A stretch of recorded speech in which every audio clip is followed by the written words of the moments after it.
है इंजीनियर्स, आप सभी का फिर से स्वागत है हमारे एक और नए वीडियो में। आज का यह वीडियो हमारी इस नई series underground of RCC water tank की डिज़ाइन का पार्ट 2 है। इस वीडियो में हम इंडियन स्टैंडर्ड के डिफरेंट पैरामीटर और क्लोजेस को जानेंगे, समझेंगे, वो क्या कहना चाहते हैं उन पर एक बार ध्यान देंगे। तो वीडियो के एंड तक ज़रूर जुड़े रहना हमारे साथ और मैं 100% गारंटी देता हूँ कि आपको इस वीडियो में कुछ नया जानने को ज़रूर मिलेगा। और हाँ, इस वीडियो में जो कंटेंट मैंने शेयर किए हुए उसको आप किस तरह डाउनलोड कर सकते हैं उसके बारे में मैंने वीडियो के एंड में डिटेल शेयर की हुई है।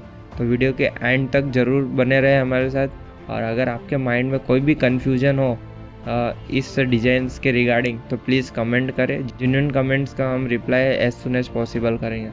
तो चलिए वीडियो शुरू करते हैं।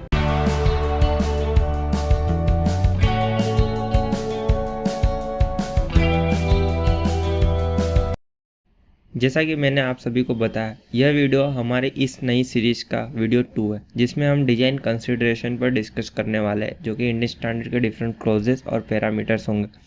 वहीं इसके पहले वाले वीडियो में हमने अंडरग्राउंड स्ट्रक्चर के पर्पसेस को, टाइप्स, उसके कौन कौन से टाइप्स होते हैं, उस पर फोर्सेस किस तरह एक्ट करते हैं और कौन कौन से टाइप्स के फोर्स एक्ट करते हैं। वहीं अगर टैंक डिफरेंट कंडीशंस में उसका बिहेवियर कैसा होगा, उसका डिफ्लेक्शन पैटर्न कैसा होगा और बेंडिंग मोमेंट डायग्राम किस प्रकार से होगा, उस पर हमने डिस्कशन किया था। तो अगर आपने वो वीडियो नहीं देखा है तो जाकर ज़रूर देखें। Design consideration of underground RCC water tank structure.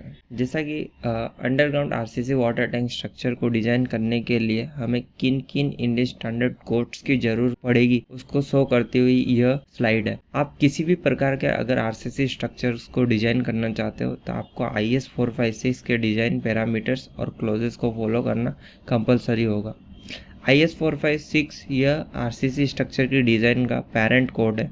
उसके बाद उस स्ट्रक्चर के हिसाब से उसके स्पेशल कोड्स होते हैं। जैसा कि हमारे केस में हमारा जो स्ट्रक्चर है अंडरग्राउंड आरसीसी वाटर टैंक, यह one type of liquid retaining structure है। तो इस केस में हमारे जो स्ट्रक्चर के लिए जो स्पेशल केस का जो कोड है, स्पेशल कोड, वो होता है IS 3370। और हम इस वीडियो में IS 3370 के ही पैरामीटर्स और क्लोजेस के बारे में डिस्कशन करने वाले हैं। हालांकि डिज़ाइन और डिटेलिंग के लिए हमें सभी कोड्स को फॉलो करना कंपलसरी होगा। IS 3370 part 2। इंडियन स्टैंडर्ड ने IS 3370 को 4 पार्ट में डिवाइड किया है। IS 3370 पार्ट 1 वो जनरल स्पेसिफिकेशन और क्राइटेरिया को इंक्लूड करता है, जिसमें लिक्विड रिटेनिंग स्ट्रक्चर्स के जो कॉमन क्राइटेरियाज है उसके ऊपर डिस्क्रिप्शन दिया हुआ है। IS 3370 पार्ट 2 आरसीसी के जो वाटर टैंक्स होते हैं उनके लिए क्राइटेरियाज प्रेजेंट करता है। वहीं जो IS 3370 पार्ट 3 है वो प्री स्ट्रेस कंक्रीट से जुड़े लिक्विड रिटेनिंग स्ट्रक्चर्स के रिगार्डिंग डिज़ाइन रिकमेंडेशन शो करता है। वहीं जो IS 3370 पार्ट 4 है वो डिज़ाइन टेबल्स है। उसमें आपको बेंडिंग मोमेंट, शियर फोर्स और डिफरेंट एनालिसिस के जो वो होते हैं, फोर्सेस होते हैं, उसके कोएफिशिएंट्स दिए हुए, उनके टेबल्स में कोएफिशिएंट दिए हुए हैं। तो इस प्रकार से IS 3370 के 4 पार्ट होते हैं। वहीं हमारी जो टैंक है वो आरसीसी की है, तो हम IS 3370 के पार्ट 2 के डिफरेंट क्लोजेस को समझेंगे। जो सबसे पहले जो इम्पोर्टेंट चीज़ आती है कि जो हमारे आरसीसी की टैंक होगी उसमें मिनिमम ग्रेड ऑफ कंक्रीट क्या होगा। जैसा कि एज पर IS 3370 पार्ट 2 के टेबल 1 में दिया हुआ है कि अगर आपका रेनफोर्स्ड कंक्रीट स्ट्रक्चर है तो उसमें आपका जो मिनिमम ग्रेड ऑफ कंक्रीट होगा वो M30 होगा। वहीं नोट में एक और चीज़ मेंशन की हुई है कि अगर आपका जो स्ट्रक्चर है उसकी कैपेसिटी 50 मीटर क्यूब से कम है और जहाँ पर M30 ग्रेड का कंक्रीट पहुँचा पाना काफ़ी डिफ़िकल्ट होता है, ऐसी लोकेशन में आप मिनिमम M25 ग्रेड के कंक्रीट का भी यूज कर सकते हो। पर एक कंडीशन है कि उसमें जो सीमेंटेनियस कंटेंट होगा वो 350 किलोग्राम पर मीटर क्यूब होगा। वहीं अगर आपका जो स्ट्रक्चर है वो एक्सपोजर कंडीशन सीवियर या एक्सट्रीम सीवियर में आता है तो ऐसी जगहों पे आपको कम से कम M30 grade of concrete use करना होगा एज पर टेबल 1। वहीं अगर साइजिंग की बात करें, आप कितना साइजेस मिनिमम ले सकते हो, तो वहीं टैंक की बेस स्लैब में जो मिनिमम साइज है वो 160 mm कोड रिकमेंड करता है। बट अगर आप दोनों फेस पर मेसिंग देने वाले हो रेनफोर्समेंट की, तो आपको कम से कम 180 mm थिक बेस स्लैब रखना पड़ेगा। वहीं अगर वॉल्स की बात करें तो IS कोड 200 mm की मिनिमम वॉल कंसिडर करने को रेकमेंड करता है। बट अगर आपकी टैंक की जो हाइट है वो 2 मीटर से कम होती है तो आप 160 mm तक कम से कम वॉल की थिकनेस प्रोवाइड कर सकते हो। वहीं अगर आप सिंगल लेयर में रेनफोर्समेंट प्रोवाइड करने वाले हो तो आप कम से कम 125 mm थिक वॉल प्रोवाइड कर सकते हो। But as per the code की जो रिकमेंडेशन है वो आपको 200 mm कंसिडर करने को कहेगा। जो नेक्स्ट पॉइंट है वो है कवर कितना होना चाहिए आपकी टैंक के डिफरेंट एलिमेंट्स में। तो टैंक में जो वॉल है या बेस स्लैब है उसमें कवर कितना होना चाहिए उसके लिए 3370 IS 456 को रेफ़र करने को बोलता है। उसके एक्सपोजर कंडीशन के अकॉर्डिंगली आपको कवर प्रोवाइड करना है। नाउ कवर IS 456 के हिसाब से कितना होना चाहिए उस पर ऑलरेडी हमने डिटेल में पूरा ब्लॉग लिखा हुआ है, उसकी लिंक मैंने डिस्क्रिप्शन में दी हुई, आप वहाँ पर जाकर उस ब्लॉग को पढ़ें। वहाँ पर as per different exposure condition minimum grade of cover as per different exposure condition minimum cover कितना होना चाहिए वो मैंने ऑलरेडी मेंशन किया हुआ है। तो आप जाके उस ब्लॉग को पढ़ें, आपको आइडिया आ जाएगा कि कितना कवर मिनिमम रखना है। वहीं जो बेस स्लैब के नीचे आपको PCC की लेयर देनी होती है, उस लेयर की थिकनेस आपको कितनी रखनी और उसमें मिनिमम कितना ग्रेड का PCC रखना, उसका जो 13.3.1 का क्लोज है वो डिस्क्राइब करता है कि PCC की कम से कम लेयर 75 mm की होनी चाहिए और उसमें M15 ग्रेड का कंक्रीट होना चाहिए। Plane cement concrete minimum M15 grade का होना चाहिए। तो ये कुछ थी साइजेस और ग्रेड ऑफ कंक्रीट की क्राइटेरिया जो कि IS 3370 के पार्ट 2 और पार्ट 1 के अकॉर्डिंग है। Now the loading IS 3370 part 2 dead load, live load, earthquake load, earth pressure, liquid load के लिए डिफरेंट क्लोजेस रेकमेंड करता है जो कि 4.2.2 है, 4.2.3, 4.2.4, 4.2.6 और 4.2.8 में मेंशन किए हुए हैं। नाउ IS 3370 डेड लोड के लिए जो क्राइटेरिया बोलता है वो ये है कि dead load shall be calculated in accordance with IS 875 part 1, यानी कि IS 870 पार्ट 1 को डेड लोड के लिए रेफ़र करने को बोलता है। वहीं अर्थ कवरिंग और जो प्लांट्स के रूट्स है या वो सब डेड लोड में कंसिडर करने को कहता है। 4.2.3 के अकॉर्डिंगली जो लाइव लोड है उसके लिए IS 3370 IS 875 पार्ट 2 को रेफ़र करने को बोलता है, जिसमें इम्पोर्ट्स लोड्स क्या होंगे जैसे कि वेट ऑफ फिक्स इक्विपमेंट, उसके ऑपरेशन, मेंटेनेंस, इंस्टॉलेशंस की जो फोर्सेज हो वो इम्पोज लोड की तरह कंसिडर की जाएगी। अगर कोई मटेरियल स्टोर किए हुए तो वो इम्पोज लोड की तरह कंसिडर किए जाएंगे। नाउ 4.2.4 के अकॉर्डिंगली जो अर्थक्वेक लोड है वो भी IS 3370 IS 1893 के पार्ट 2 को रेफ़र करने को बोलता है। हाउएवर ये ज़्यादातर एप्लीकेबल होगा जब आपकी लिक्विड रिटर्निंग स्ट्रक्चर और आपके ग्राउंड के अबो है, यानी कि एलिवेटेड रिजर्वर होते हैं, वो सब में अर्थक्वेक का लोड काफ़ी इंपॉर्टेंट हो जाता है कंसिडर करना। बट हमारा जो केस है वो ग्राउंड के नीचे है तो उसमें अर्थक्वेक का लोड इतना प्राइमरी फोर्स की तरह एक्ट नहीं करता जितना अर्थ प्रेशर और लिक्विड लोड कंसिडर किए जाते हैं। जो नेक्स्ट है वो है 4.2.6 अर्थ प्रेशर, जो कि इस पर का जैसा हम अर्थ प्रेशर कैलकुलेट करते हैं उसके हिसाब से होना चाहिए, एज अ कोड रिकमेंड करता है। अब वॉल पर अर्थ प्रेशर किस तरह लगता है, बेस स्लैब पर किस तरह लगता है, उस पर ऑलरेडी हमने वीडियो 1 में आपको बताया था कि किस प्रकार से वॉल पर आपका अर्थ प्रेशर लगेगा और बेस स्लैब पर लगेगा और उसकी क्या कैलकुलेशन होगी वो हम आने वाले नेक्स्ट वीडियो में जान लेंगे। पार्ट 3 जो हमारा आएगा उसके अंदर हम इस अर्थ प्रेशर को कैलकुलेट करना जानेंगे। बट यहाँ पर एक इम्पोर्टेंट नोट IS ने मेंशन की है, that is earth pressure coefficient should be in between the value at rest and at active state but shall not be less than 0.5 in any case. उसका मतलब ये हुआ कि आपका जो अर्थ प्रेशर का कोएफिशिएंट होता है जो कि एक्टिव और पैसिव के जो कोएफिशिएंट होते हैं वो इन बिटवीन जो रेस्ट या एक्टिव स्टेटस में, या तो अर्थ एट रेस्ट कंडीशन में या earth at active status condition में जो आपके कोएफिशिएंट आएंगे उन दोनों के बीच में होना चाहिए। बट किसी भी केस में जो आपका एक्टिव प्रेशर का जो कोएफिशिएंट है वो 0.5 से कम नहीं होना चाहिए। तो यह एक इम्पोर्टेंट क्राइटेरिया यहाँ पर मेंशन की हुई है 4.2.6 में। जैसा कि मैं आपको बता दूं कि इससे पहले जो हम डिज़ाइन करते थे उसमें अर्थ प्रेशर के जो के की वैल्यू होती थी वो हम सॉइल के 5 वैल्यू के ऊपर से निकालते थे। जैसे कि अगर आपका 30 डिग्री 5 वैल्यू होता है तो आपके की वैल्यू 0.333 के अकॉर्डिंग आती है। बट यहाँ पर कोड ने ये क्लियरली मेंशन कर दिया है कि 0.5 से कम हमें नहीं लेना, यानी उस कंडीशन में भी हमें 0.5 ही कंसिडर करना होगा। वहीं 4.2.8 के अकॉर्डिंगली जो लिक्विड लोड है वो लिक्विड लोड जिस तरह हाइड्रोस्टैटिक प्रेशर की तरह जो एक्ट करता है उस अकॉर्डिंगली हमें कंसिडर करना है वॉल पर और बेस स्लैब पर। वहीं लिक्विड लोड के सभी इफेक्ट्स को भी कंसिडर करना है, ऐसा कोड कहता है। लिक्विड लोड भी किस तरह वॉल्स पर एप्लीकेबल होगा और बेस स्लैब पर एप्लीकेबल होगा वो ऑलरेडी वीडियो 1 के उसमें मेंशन किया हुआ है, आप जाकर ज़रूर देखें। अगर नहीं देखे तो वहाँ पर सारी चीज़ें इन डिस्क्रिप्शन में डिस्क्राइब की हुई है, तो आप जाकर वहाँ पर देख लीजिए लिक्विड लोड किस तरह अप्लाई होगा। वहीं अगर उसके कैलकुलेशन की बात करें तो वो हम नेक्स्ट पार्ट में देख लेंगे। तो ये कुछ लोडिंग के क्राइटेरिया थे IS 3370 के पार्ट 2 में दिए हुए हैं।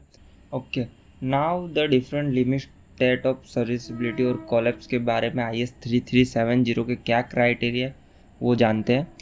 एज पर 4.4.1.1 और 4.4.1.2 जो लिमिट स्टेट ऑफ कोलैप्स है और लिमिट स्टेट ऑफ सर्विसिबिलिटी है, उसके लिए लिमिट स्टेट ऑफ कोलैप्स के लिए जो IS 3370 डायरेक्टली IS 456 के क्राइटेरिया को रेकमेंड करता है, उसको फॉलो करने को कहता है।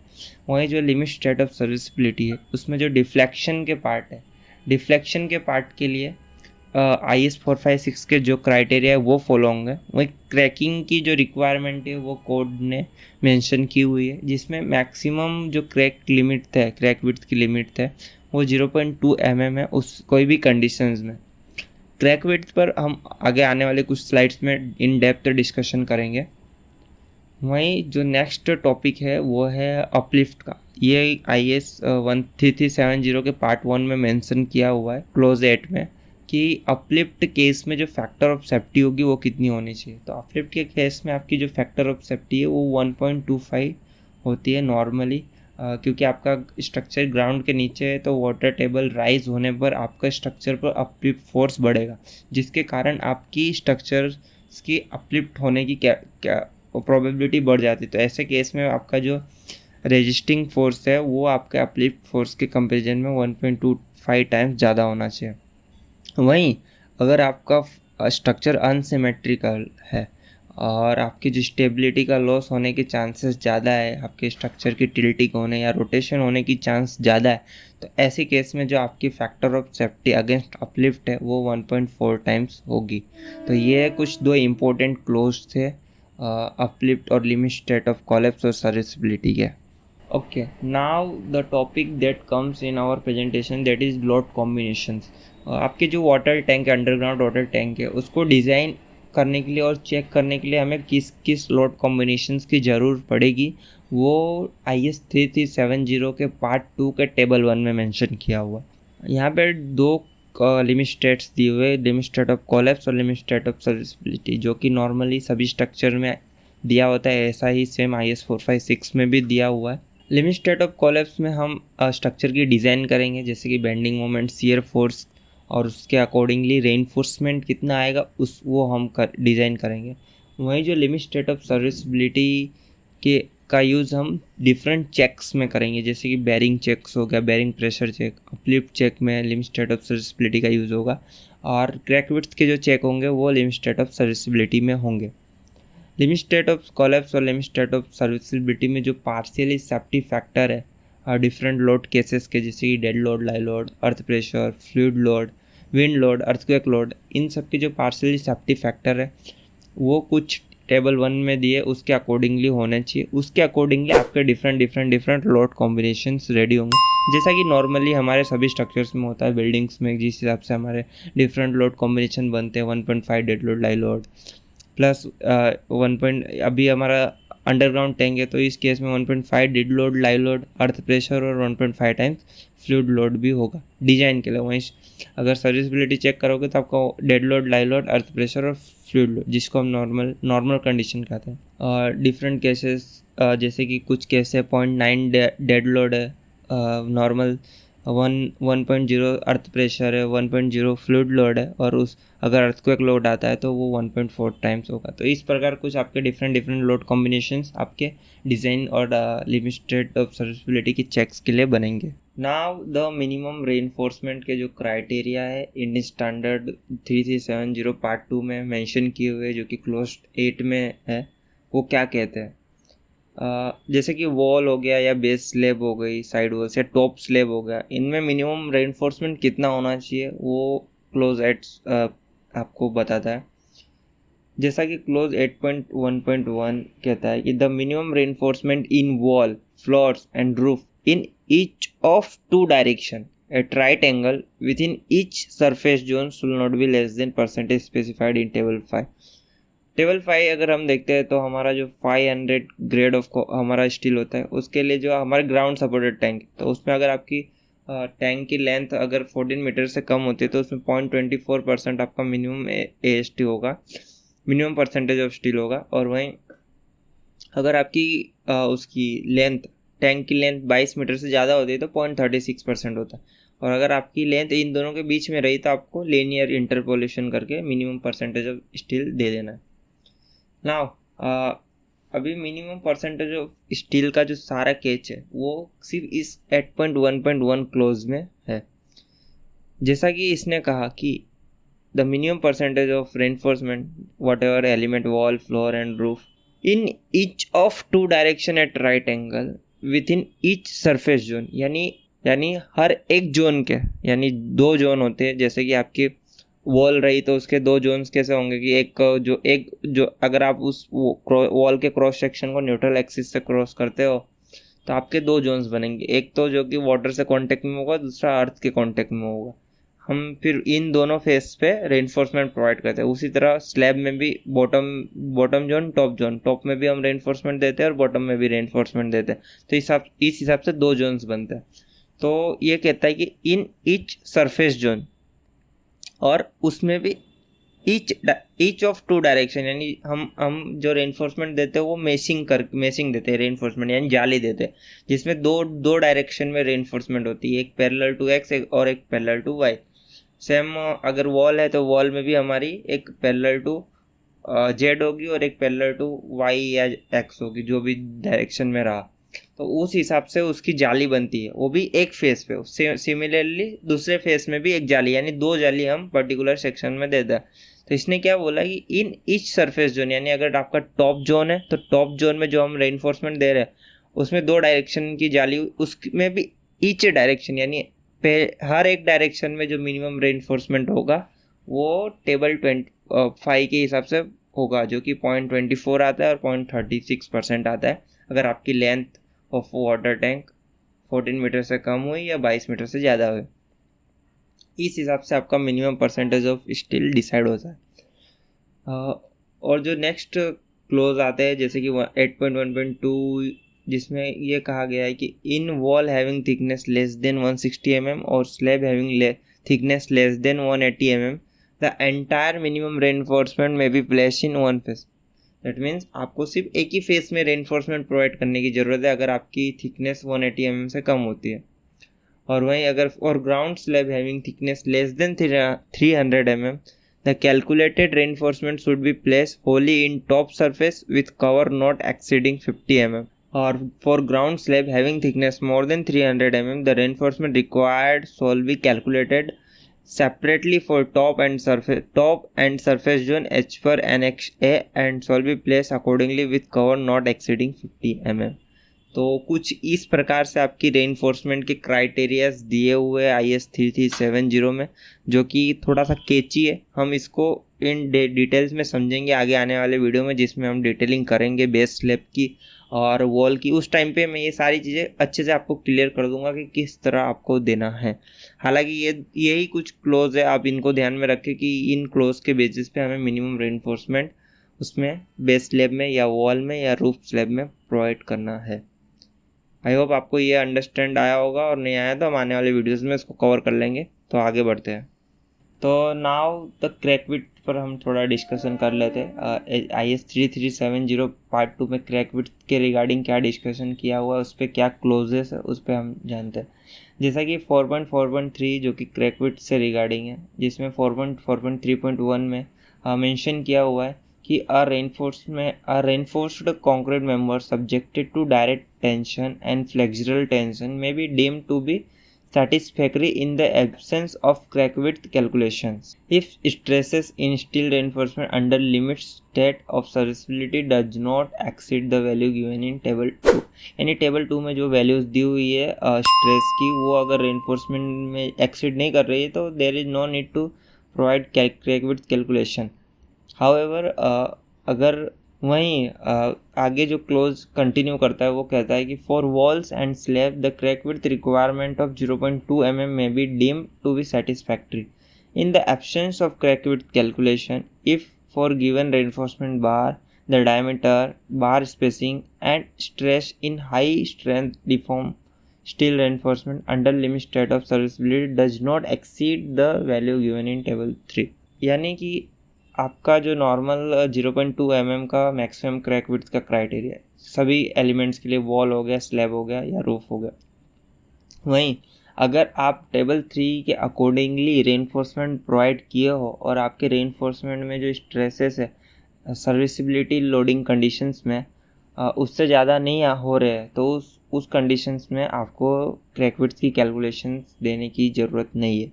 मतलब कि अगर आप 10 से 12 डाया का रेनफोर्समेंट यूज़ कर रहे हो और आपकी spacing 75 mm centre to centre होती है आपके रेनफोर्समेंट की, और वहीं उस रेनफोर्समेंट में जो मैक्सिमम स्ट्रेस है सर्विसिबिलिटी कंडीशन में वो 155 न्यूटन पर mm² से ज़्यादा नहीं होता, तो ऐसे में आपको क्रैक विड्थ कैलकुलेशंस देने की ज़रूरत नहीं है। वही एक क्लोज जो कि मैंने यहाँ पे हाईलाइट किया हुआ है वो मेंशन करता है। ओके, आई होप आपको ये समझ आया होगा। वहीं IS 3370 0.2 mm का जो मैक्सिमम क्रैक विड्थ का जो क्राइटेरिया सेट किया हुआ है वो नॉर्मल स्ट्रक्चर्स के लिए। आगे हम जानते हैं कि किस तरह उसने डिफरेंट पार्ट में स्ट्रक्चर्स को डिवाइड किया हुआ है। जैसा कि IS 3370 में 4.3.2 में लिक्विड रिटेनिंग स्ट्रक्चर को 3 डिफरेंट पार्ट्स में डिवाइड किया हुआ है उसकी टाइटनेस के क्लास पे। First of all, the liquid retaining structure may be classified in relation to degree of protection against leakage required in given table 4। यानी कि आप लीकेज के अगेंस्ट कितनी प्रोटेक्शन चाहते हो उसके अकॉर्डिंगली आपका स्ट्रक्चर को टाइटनेस की में क्लासीफाई किया हुआ है। जैसे कि 3 क्लास में क्लासीफाई किया हुआ है, टाइटनेस क्लास 1, टाइटनेस क्लास 2 और टाइटनेस क्लास 3। इन तीनों में क्रैक विड्थ की जो लिमिट है वो वेरी करेगी, चेंज होगी। अब टाइटनेस क्लास 1 क्या है? टाइटनेस क्लास 1 वो क्लासेस है जिसमें आप लीकेज एक्सेप्ट करते हो, यानी डैम पैचेस एक्सेप्टेबल है जिनके कारण क्रैक्स डेवलप होगी और वो एक्सेप्टेबल है। उस केसेस में जो आपके स्ट्रक्चर्स होंगे वो टाइटनेस क्लास 1 में आएंगे। टाइटनेस क्लास 1 में आपकी जो लिमिटेड क्रैक विड्थ है वो है 0.2 mm, यानी 0.2 mm से ज़्यादा नहीं होनी चाहिए। नेक्स्ट क्लास आती है वो है टाइटनेस क्लास 2। टाइटनेस क्लास 2 उस टाइप की क्लास है, यानी उन स्ट्रक्चर्स के लिए जिन स्ट्रक्चर्स में आप minimum leakage to be acceptable.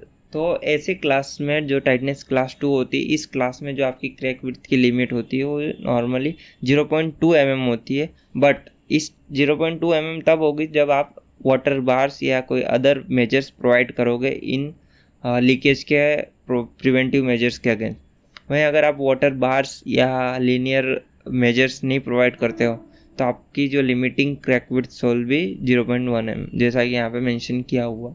वहीं टाइटनेस क्लास 3 जो कि नो लीकेज परमिटेड, यानी आप थोड़ा भी लीकेज परमिट नहीं कर रहे हो, ऐसी क्लास उन स्ट्रक्चर्स के लिए होते हैं जिसमें आप नॉर्मली फॉर एग्जांपल आप केमिकल स्टोर कर रहे हो या कोई गैसेस को, आपका जो स्ट्रक्चर है उसके अंदर कोई हजार्डियस गैसेस की वो होने वाला है, ऑपरेशंस होने वाले। तो ऐसे में आप नहीं चाहते कि वो गैसेस लीक हो या केमिकल लीक हो जिसके कारण आपके आजू बाजू के सराउंडिंग्स के लोगों को प्रॉब्लम्स होने की प्रोबेबिलिटी बढ़ जाती है। तो ऐसे टाइम पे आपको नो लीकेज परमिट करना है। ओके, तो ऐसे में आपकी जो क्रैक विड्थ की लिमिट है वो हो जाती है 0.1 mm, जो कि इसकी टाइटनेस क्लास 3 की लिमिट है।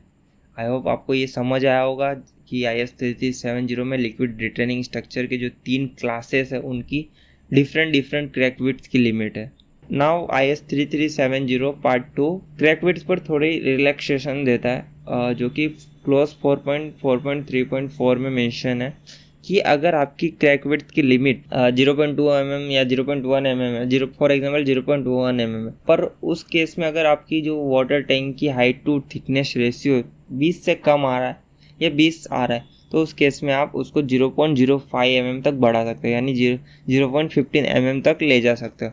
बट किसी भी केस में आपकी जो क्रैक विड्थ की लिमिट है वो 0.2 mm से ज़्यादा नहीं होनी चाहिए। तो ये थी क्रैक विड्थ की लिमिट के जो डिफरेंट क्राइटेरियाज IS3370 में मेंशन किए हुए हैं। आई होप आपको ये वीडियो अभी तक थोड़ा इंजॉयबल लगा होगा। हालांकि पूरा क्राइटेरिया था तो मेरे को नहीं लगता कि कोई इंजॉयबल की कोई पॉसिबिलिटीज़ है, बट अंडरस्टैंडिंग नहीं हुई होगी तो बिल्कुल आप कमेंट करें। और जैसा कि मैंने बताया था कि वीडियो के एंड में मैं कुछ इन्फॉर्मेशन आपको दूंगा कि जो डिटेल्स मैं आपको यहाँ पे प्रेजेंट कर रहा हूँ, जो प्रेजेंटेशन है या कोई और भी डिटेल्स है उसको आप कहाँ से डाउनलोड कर सकते हो। तो उसको आप डाउनलोड कर सकते हो हमारी वेबसाइट cewsolution.com पर जाकर। आप वहाँ से हमारे सारे जो डॉक्यूमेंट्स है वहाँ से आप डाउनलोड कर सकते हो, इजीली डाउनलोड कर सकते हो। इवन लिंक भी डिस्क्रिप्शन में दी हुई है, आप जाइए वहाँ पर उस चीज़ को डाउनलोड करिए, उसे अंडरस्टैंड कीजिए। और एट द एंड अगर आपको ये वीडियो अच्छी लग रही हो तो प्लीज़ लाइक ज़रूर करें और चैनल को सब्सक्राइब करें, और नहीं अच्छी लग रही हो तो कमेंट करें यार, थोड़ा आइडिया मिलेगा हमें क्या इम्प्रूवमेंट करना है। तो मिलते हैं नेक्स्ट वीडियो में। Thank you.